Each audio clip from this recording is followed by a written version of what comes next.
Apologies, it has been, I believe, over 3 weeks since I've posted, and really since I painted.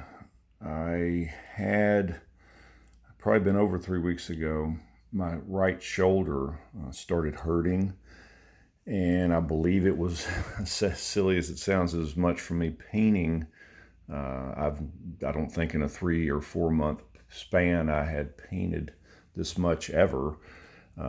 Every day for 40 minutes I was painting at lunch, and then on the weekends I was doing, several hours. And I had a CrossFit competition coming up, which was a little over a week ago. So I decided a couple weeks before that competition I was going to rest my shoulder, so I quit painting.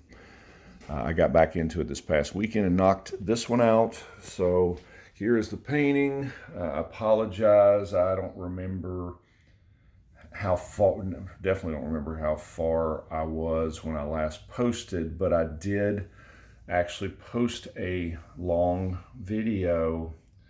I was probably a little more than halfway, if I can remember, but it got pulled or got tagged with no music, or I had music playing in the background, which I won't do that again. So anyway, I decided to just go ahead and knock this out. It was most all of it went in relatively simply, easily, except their faces, which, you got to realize that when you are trying to find likeness and it's smaller than your thumbnail, it's tough. For me it is anyway. But the rest of the stuff was pretty laid in pretty easily, fun to do. I love the challenge of painting people, painting their faces as well, but the bigger it is, if somebody's face is the size of that canvas, it's much easier for me anyway to paint that into fine likeness than to take, you can imagine how much time I spent with these little one-hair type little brushes trying to get that to look like them. But I never am happy with my paintings, but I guess I'm content. I kind of have to go, I'm done, or I'll break my brushes and quit. So, that's Peter Matthew. If you recall, I've done more of this than anything, which is collage together. As you can see, I just that was not them going side by side. They were at different times down the hill, and I kind of put them together, but I think it worked. That is an 8x10.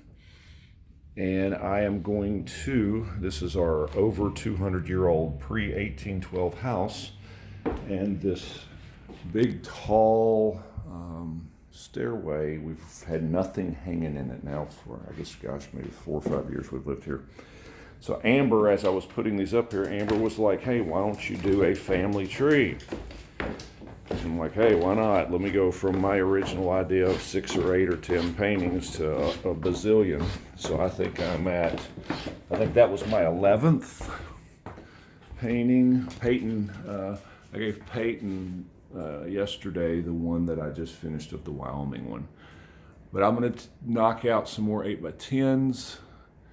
And my goal, I think I'm going to paint this tree just basically where Bella, just the left of Bella, and have it ending in this part of the ceiling, because if I take that tree up there, I'm gonna have to paint so many paintings, and I don't want to do that. So I'm gonna do a kind of a 2-dimensional, I think Amber wanted, hard-edged, I don't know what you even call it, Art Deco. I don't know what the style is, but I've done a family tree before in Amber's classroom many years ago. But it was a little, I'll say cartoonish. It was not photographic, but it wasn't. It had dimension to it. It had highlights and things. This won't be that. This will be, maybe it'll be in this color or maybe black. I don't know. But I'm going to take the tree up here, wind limbs down, and we're going to do a family tree. So I've got many more. This is going to turn into probably a 2022 winter project as well. But anybody interested, I'll bring y'all along for the ride. That was Peyton and Matthew Snow tubing, that was, again, I think the 11th painting I've done, and we'll pick another one and get going.